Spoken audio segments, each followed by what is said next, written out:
This episode of the Inferno is presented by Pearl River Resort. Pearl River Resort is the perfect place to spend a game day weekend. With gaming, golf, dining, entertainment, and more, there's no better place to stay and play.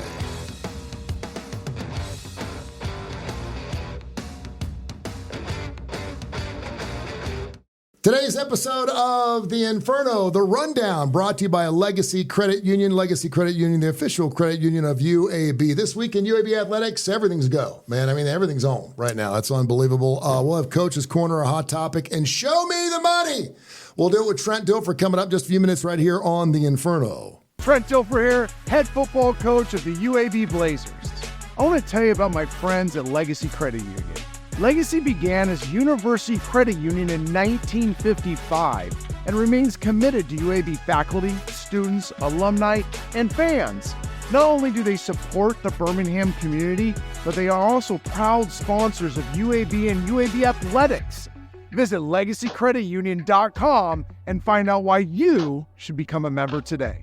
Welcome back to another week of The Inferno. He is Mark Ingram, the UAB Athletic Director. We used to do a little show called The Director's Chair. We used to love that because you are the man who kind of can pull back the curtain. You were kind of like the Wizard. You're like the Wizard of Oz a little bit. Okay. Right?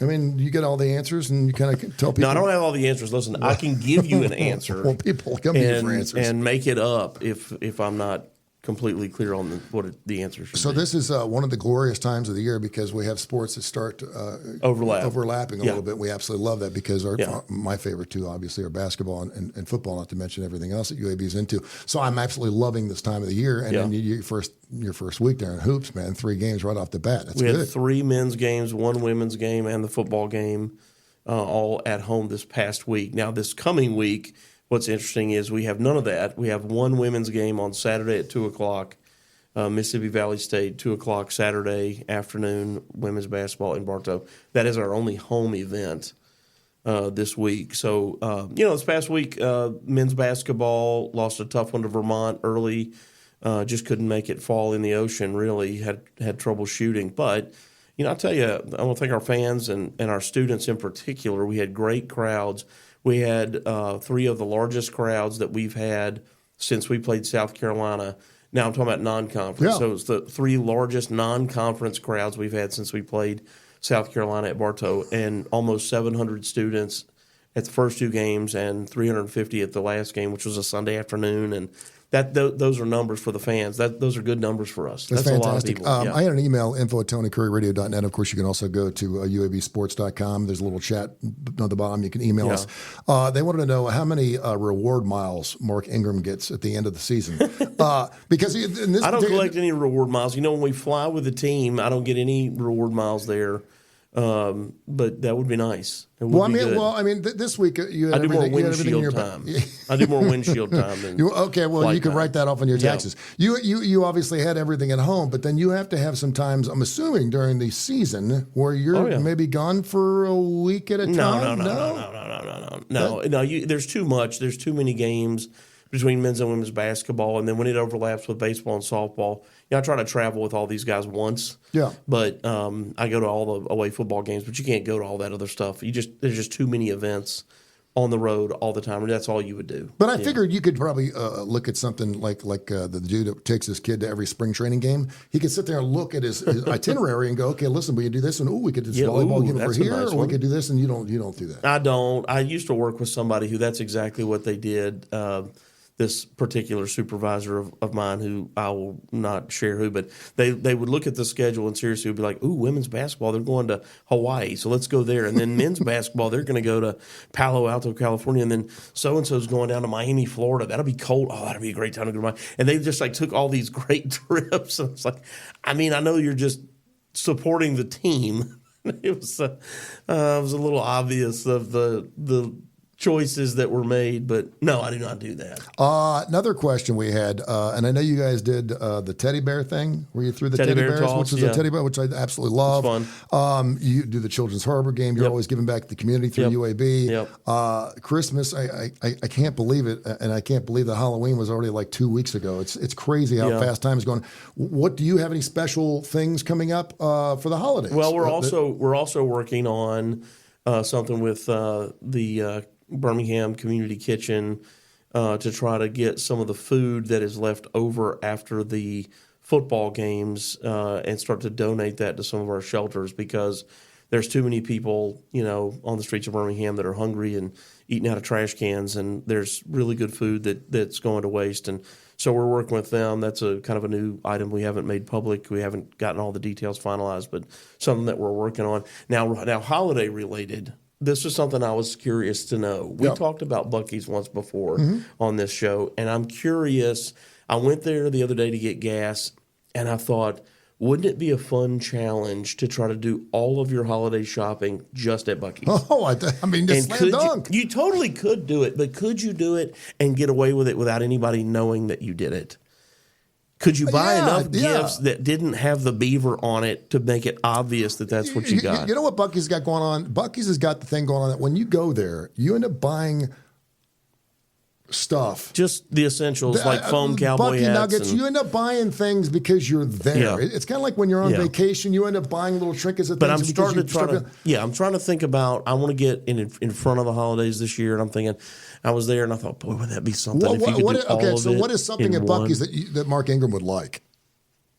I mean, they got everything. They got turkey fryers. I mean, there's really nothing. Do they sell cars there? Don't they sell cars at Buc-ee's? 20 different flavors of beaver nuggets. They're all horrible, and I buy them every single time I go, and I can't stand them. Yeah, I did the good people of Buc-ee's. I did the beef jerky. I did the beef jerky thing for the first time last time, and use a straw hat. But see, that's one of those things where you're there and you're in it. Yeah. And you get the root beer like this big, and you get the 48 ounces of watered down cherry Coke. Yeah, and then you get the beef jerky, and it sits in the refrigerator for 3 weeks, and you're like, what was I thinking? It's like $17. Yeah, you get a Yeti cup with a beaver on the side, these kind of things. These are important items. Yeah, anyway, I didn't mean to get off topic there, but you said holidays made me think of that. Okay. There you go. Shall we bring the man on next? Absolutely. All right, Trent Dilfer, your UAB head coach, coming up next. The if in life, it's a world of possibilities. If you go for a night out with friends, if you can keep an eye on your money along the way, if you know you have overdraft protection with no fee transfers from savings, when you get a low balance alert, it's easier to say yes to fun. If that sounds good, try Regions Life Banking. Stay ready for the if in life. Regions Bank embrace the if in life. The Inferno coach is currently the hot topic, brought to you by Viva Health and Pepsi. He is the head coach of your UAB Blazers, Trent Dilfer. Difficult game this past week against UConn, the independent. A team obviously won 6 games, and you're sitting there 23-10. I'm sitting there watching intently. I'm thinking, okay, this is looking pretty good. I hate turnovers. I'm just going to say this as a fan. I don't ever look. I mean, I saw a ball game last night where a team threw 5 picks. And they were down 16 in the fourth quarter, and they ended up winning the NFL game last night, the Detroit Lions, right? So I realize that when you have, I know Miles is happy about that. I realize that there's the numbers when you have more than 2 turnovers, 3 turnovers, blah blah blah blah blah. It doesn't dictate how your team is actually playing the game, and that's what sucks when you have a game like you had where you're 23-10, and you're up at the end of the game, and a couple of bad fumbles just kind of totally turn the game on its head. Gutted. Yep.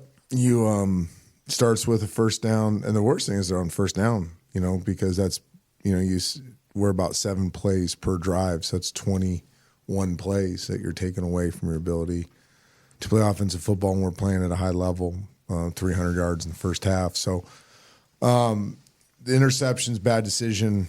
The second one's an incompletion that for the first time in the history of college football was ruled a fumble. Mm-hmm. And then the third time, I get it, like the ball does come out. Now on replay, it looks like comes out after his baby's knee hits the ground. But that's why we teach you got to hold the ball through the ground. So it just completely hijacks your ability to win a game that you're playing pretty high level in all 3 phases. So we don't practice those things. We actually practice the opposite. But this year, and really my whole tenure here, it's been the story of how we lose games is we give them away. Yeah. What was said at halftime? Because you were rolling. Mm-hmm. You had over 300 yards, and obviously the first time in quite some time, with exception, obviously, the last game you played where you had a blowout.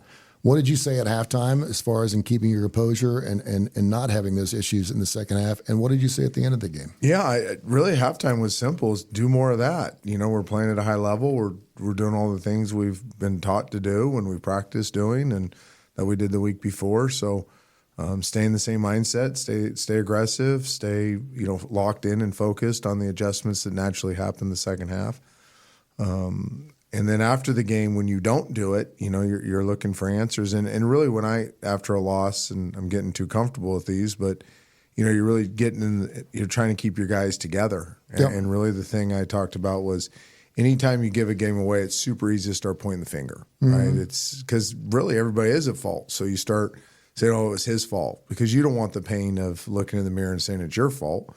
So I said, just to avoid doing that. Like, they'll regret that the rest of their lives if they start pointing the finger at teammates and, breaking apart from within. There's nothing worse than when you're part of a team and it starts eroding from within because of finger pointing and blame. And so, hey, we got to find a way to shake it off and come in and get back to work and try to win the rest of them. Trent Dilfer, the UAB head coach here on the Inferno.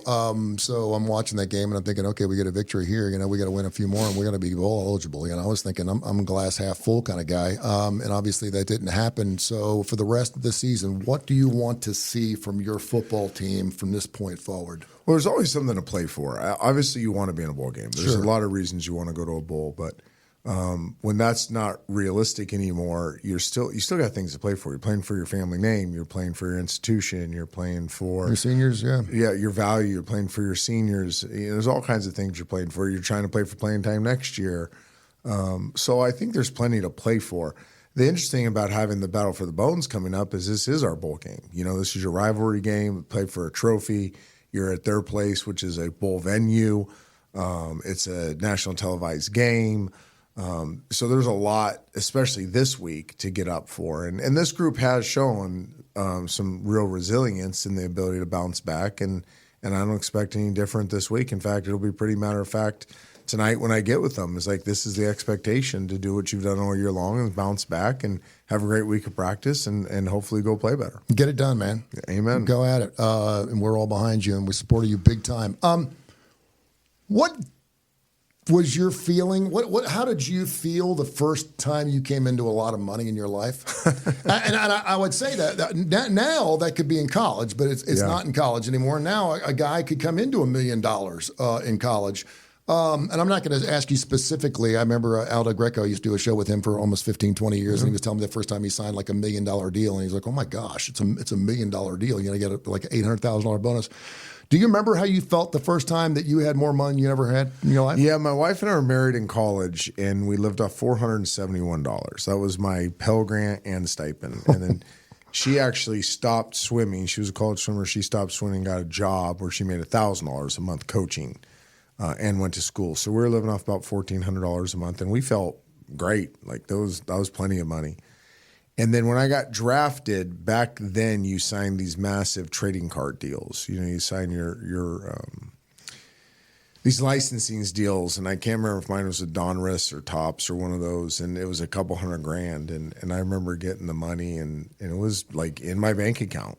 And I'm like, what is this? Like, you go to the ATM and used to seeing like, $112 in there. Yeah. And all of a sudden you see, $148,000 in there. And it was overwhelming. I had good people in my life that, counseled me well and made sure that I wasn't lame with it, that I was making some good decisions. And immediately you start taking out, you start saving. And then I knew my contract was coming whenever I signed it. I held out for a long time, but a big contract's coming. You know where you're slotted, so the amount of millions you're going to make. And I think more than anything else I've learned about money was it just makes life more convenient. It doesn't make it better. It just makes it more convenient. Were you not the one that said on this show that it doesn't really change you, it just makes you more of who you were before? Yeah, it makes you more of what you were before you got it. Yeah. That's brilliant. Basic rule of money, and especially with athletes. So we were very fortunate. We had a lot of money at a young age, but we had good people around us too that,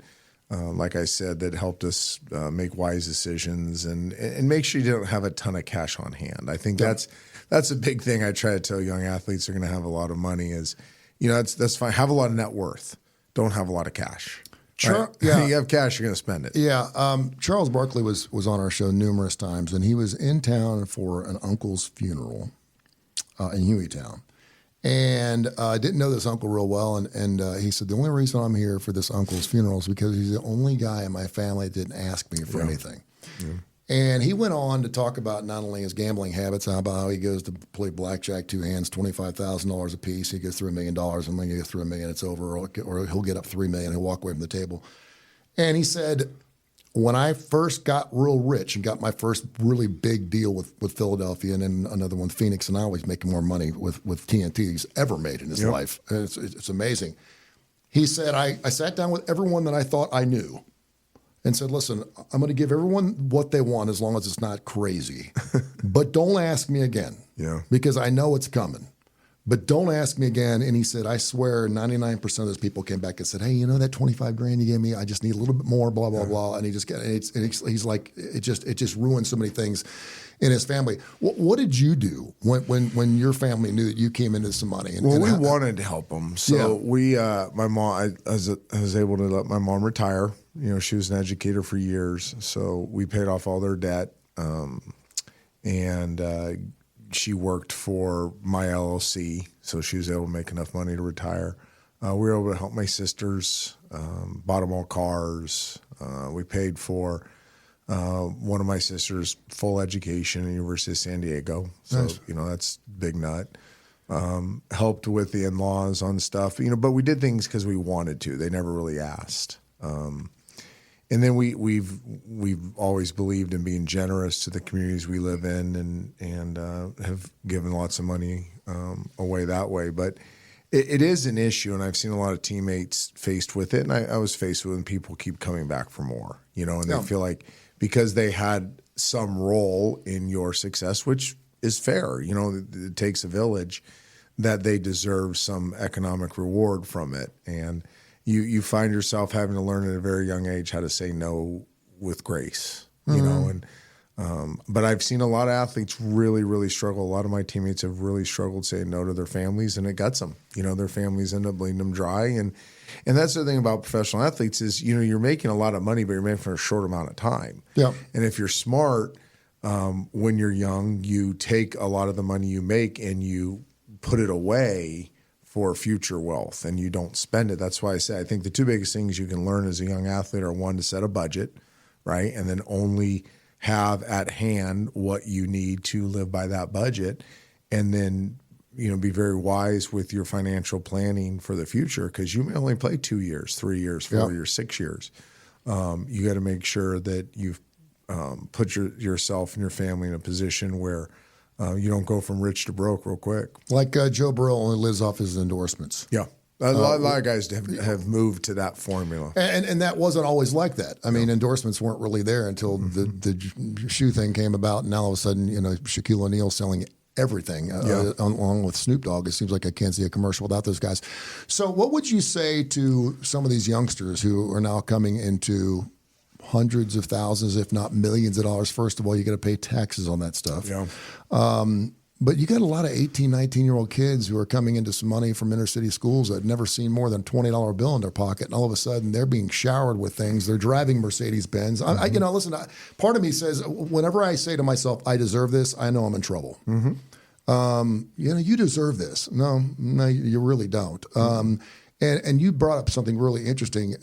You're only as good as your last injury. And if you believe that you're going to have a 10 or 15-year existence in the National Football League, first of all, you better be a kicker. It just doesn't happen. And you got to save that money. You got your pension and everything else. So what would you say to these young kids who are now coming into this kind of cash, knowing that perhaps down the road it's not coming? Well, I think one thing as institutions we have to do a good job, and we do a good job here at UAB, not that they have that type of money, but you need partnerships with people like Regions or Legacy, PNC, that will come in and have third-party financial experts kind of work with the kids and be like, hey, here's some basic things. Number one, taxes. Number two, you can put X amount in your savings, and here's some safe investment opportunities, and kind of teach them how to store away their money. Yeah. I think every institution needs to do that, especially the ones that have guys making a couple $1 million. The advice I would give them is, choose a number, whatever it is per month that you feel like you need to live off of, right? And then, have a third party that you $80,000. Yeah, whatever it is, have a third party that you trust help you put the rest away, and where you cannot get to it. I think that's the thing is you can't touch it, because if it's available to you, you are going to spend it. That's a good way of dealing with family too. Yeah, exactly. When you put it in a trust, say, I'm sorry, I just can't. I can't access it. I just can't access that money. I mean, one of the best things my wife and I did was we took a ton of money and put it in a long-term annuity that we were penalized if we ever took it out of. So when people thought, because they saw what I was making publicly, that I had all this cash on hand, I was like, no, I don't have access to that money. Did it bother you when a contract would come up? And everyone knows that you don't know what the IBM executive, the radio guy makes. You don't know, but you know the football player. You just kind of get used to it. And, especially after you've done a few. Like I think I had 5 or 6 NFL contracts. So like you just over time, you just realize that it's, everybody's going to know what your contract is, and they do treat you differently, but that's part of the deal. Yeah. To keep it in the locker room, yes or no? I'm going to ask you as we do our closing thoughts coming up here next. And, of course, today's Coach's Corner brought to you by Aviva Health and Pepsi. That's our hot topic. Micah Parsons had something very interesting to say yesterday, I thought, after the game. And I know this podcast won't be listened to for a couple days after that, but I wanted to get your thoughts on that as a former NFL player. Coming up next. Are you getting sacked by monthly fees on your checking account? Trent Dilfer here, head coach of the UAB Blazers. Legacy Credit Union's everyday checking account can get you back in the game. No minimum balance, no monthly fees, and get paid up to 2 days early. Check out LegacyCreditUnion.com for more information and apply today. Legacy, the official credit union of UAB. Our closing thoughts here with Trent Dilfer, the UAB head coach. Micah Parsons, you saw what he had to say about McCarthy? Okay. No. Basically, was asked after the Dallas Cowboys just got bludgeoned by the Philadelphia Eagles yesterday, said something about McCarthy. Said, listen, he can go do whatever he wants. He can leave. I don't care. But he was talking about the Zacks and the guys in the football team that really bust their ass week in and week out and really have nothing to show for it. And he said those guys have worked their tails off more than Coach McCarthy will ever work his tail off. He has no clue how hard these guys are working to play the game. I paraphrase. A lot of people had issues with what he had to say. First of all, Mike hasn't been playing. Yeah. And now, of course, he played yesterday. A lot of people were like, that's a locker room thing. You don't bring that out. And again, you're talking about a coach who's won a Super Bowl.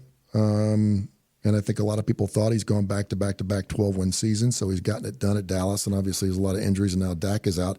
Your thoughts on what that means for this organization? Should they hire Deion Sanders? That's out there right now. Well, I do think Deion would be a great NFL coach. I think his model would work in the league.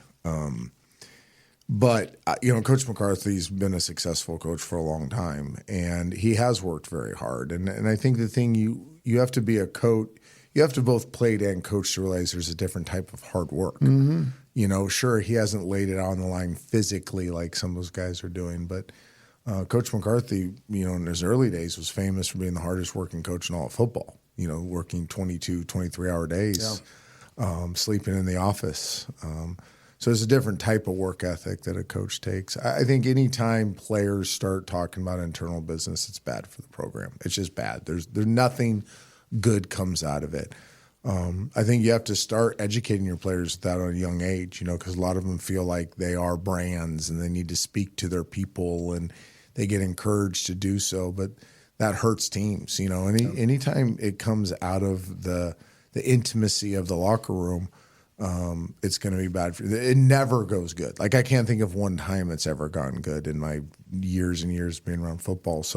But I do think that's on the coach and the other coaches and veteran leaders to educate young players at a young age that nothing good is going to come out of going to the media and airing dirty laundry. What would be the biggest challenge for Deion Sanders to be successful in the National Football League? I could be honest with you, last year, obviously, they started hot. They fell off. I was like, there you go. It's not as easy as you think. And a lot of people were like, he doesn't want to have to deal with this NIL crap and all this other stuff in college. He'd rather go straight to the pros and deal with people that obviously respect him.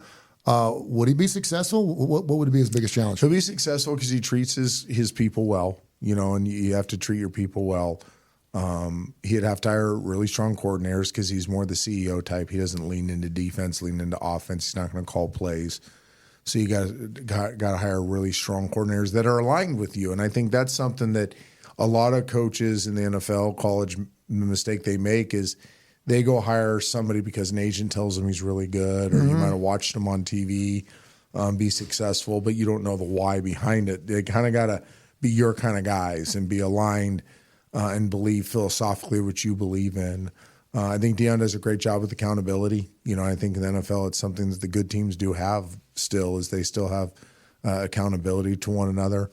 There's nothing that I don't think Deion can't be successful in. He's always been successful at whatever he does. So, and he's a much better man than people give him credit for. He really is a good man, and he cares about the people he coaches and the people that work for him. And he'll bring a ton of attention to whatever franchise he's with, but that's not going to be a bad thing because that's going to sell tickets and that's going to put butts in seats and that's going to get players paid more. And the one thing about the NFL is players understand that if you're filling the seats and if your franchise is doing well, then you're going to get paid more money, and that's ultimately what they want. So I think Prime is built for he's obviously built for college. He's built for whatever he wants to be built for. The guy is a difference maker and will win at whatever level he coaches. He's got some endorsements too. Yeah, he's doing pretty well. Yeah. The Inferno, you can hear every single week, of course, wherever you get your favorite podcasts. It's available on every major indice. Of course, UABsports.com. You can check it out there, as well as Tony Curry Radio, TKR. We're also available on every indice. Coach, go get them. Appreciate you, man. Appreciate you, man. There he is. This is the Inferno.